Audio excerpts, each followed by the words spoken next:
People that are knowledgeable know that the fight that this country has been waging since its inception is for the central bankers not to take over the country. And that's why people like Andrew Jackson were elected. And that's why people revere people like Thomas Jefferson and others. The takeover has happened, and it's a corporate takeover.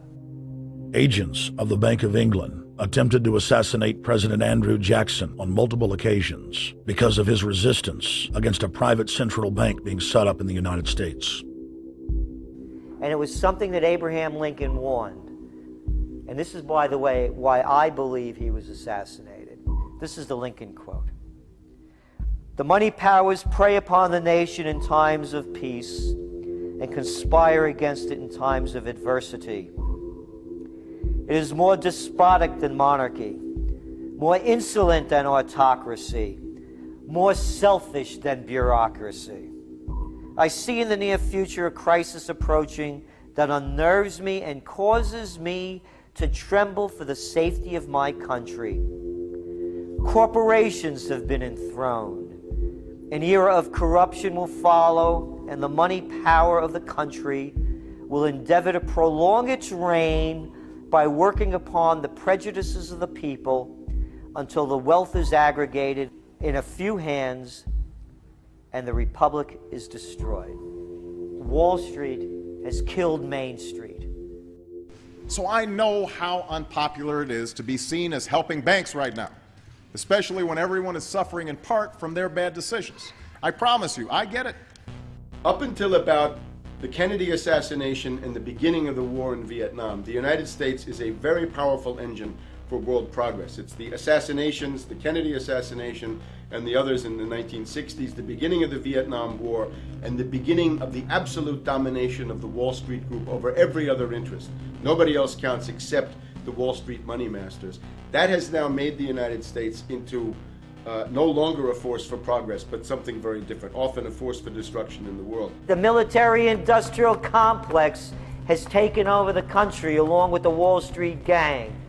If you look also at the people that Obama has put on his appointments list, it's all Wall Street. It's government of Wall Street, by Wall Street, and for Wall Street. There's nobody from heavy industry. There's nobody from the auto sector, nobody from Silicon Valley, nobody from big oil, nobody from defense, no labor, no women, no retirees, no small business, nothing. It's pure Wall Street. The only people who have a voice in Obama's councils are Wall Street finance oligarchs. That's all there is. Nobody else counts for anything under Obama. It's the most extreme Wall Street administration we've ever had.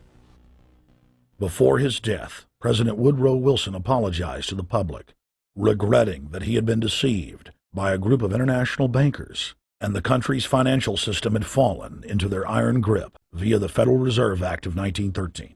Whether sought or unsought by the military-industrial complex, the potential for the disastrous rise of misplaced power exists and will persist. Dwight D. Eisenhower, he warned the people that the military-industrial complex was taking over the country. Only 3 years after leaving office, President Eisenhower's prophetic warning concerning the threat posed to our system of government by the military-industrial complex came to pass. President John F. Kennedy had enraged the entire elite network. Now, Kennedy was brought in as somebody who was expected to be a puppet. It was thought that his pro-Nazi father, Joseph P. Kennedy, the bootlegger, the speculator, would guarantee that Kennedy would be obedient to the establishment. They thought that Kennedy was a sex maniac who could be manipulated through all of this, but it turned out that through his personal suffering, Kennedy had discovered a personal sense of himself which went beyond just being a puppet, and he began to think about things like economic recovery, world peace, having a space program, making deals with the Soviets, cutting the Federal Reserve down to size, and a whole series of other things. Executive Order number 11110, signed by President Kennedy, began the process of abolishing the private Federal Reserve. Kennedy was also pushing for real civil rights reform and had begun the process of pulling the troops out of Vietnam.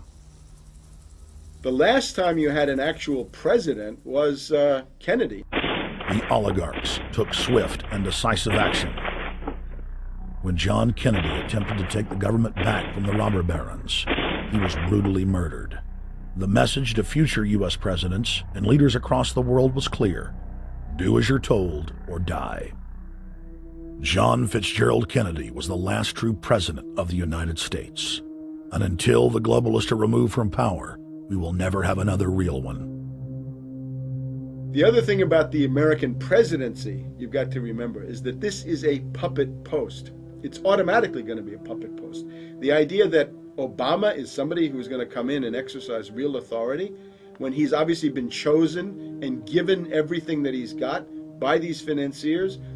Presidents are now little more than corporate pitchmen who take all the political heat, while the controllers remain in the shadows, safe from public scrutiny. Hip-hop icon KRS-One is not just known for selling millions of albums. He has led a tireless crusade against youth violence and has been a strong voice for human rights. If they controlled it before, what makes you think they're not controlling it now? The country was on a verge of revolution. They threw a black man up. Now we like this. They give him the money, they give him the bundling, they give him vote fraud, they give him the media whores, they give him goons. They even have elected officials making threats to put people in jail if they criticize Obama in public. All of this is the mark of a puppet. And that means that he is a puppet, actually more of a puppet than anybody else, more of a puppet than Mrs. Clinton would have been, even more of a puppet than McCain. He's the maximum puppet that we've had certainly since Jimmy Carter. They put a black face on the New World Order, and now we all happy. KRS ain't buying it. In the real executive power structure, the president serves the military-industrial complex, itself owned by the international bankers. If there's a revolution, the population just throws out the prime minister or president. The elite stays in power because the public is never aware of who the real enemy is. In Evian, France in 1991, standing before the Bilderberg Group, the apex of the world government power structure, David Rockefeller defined the New World Order as a system of world government serving the international banking elite. For decades, the banker-owned media would attack anyone who dared to warn the public that a dictatorial world government was being constructed right under their nose, and that national sovereignty was being deliberately destroyed. And now, after years of denial, the media and the elite themselves are proudly announcing that not only is world government real, but is the answer to the financial crisis that they carefully engineered. Suddenly, the Wall Street Journal tells us that the North American Union is here, and that getting rid of the dollar for a common currency with Canada and Mexico is good. The Financial Times of London, published by a member of the Bilderberg Group, crowed that a dictatorial world government had been kept in the shadows for our own good, and that it was now time for it to emerge from behind the curtains of national security. White House Chief of Staff Rahm Emanuel stated on record that they can't let this crisis go to waste. You never want a serious crisis to go to waste. And what I mean by that, it's an opportunity to do things that you think you could not do before. And Henry Kissinger, who gave Barack Obama his first job out of college, told national television that the economic collapse was a great opportunity to bring in the New World Order. He went on to say that Barack Obama was the perfect person to sell it to the world. But he can give a new impetus to American foreign policy, partly because the reception of him is so extraordinary around the world. I think his task will be to develop an overall strategy for America in this period when really a new world order can be created. It's a great opportunity. It isn't just a crisis. In June of 2006, our team traveled to Ottawa, Canada, to gather intelligence on the shadow government's agenda for the coming years. I think that's the Queen.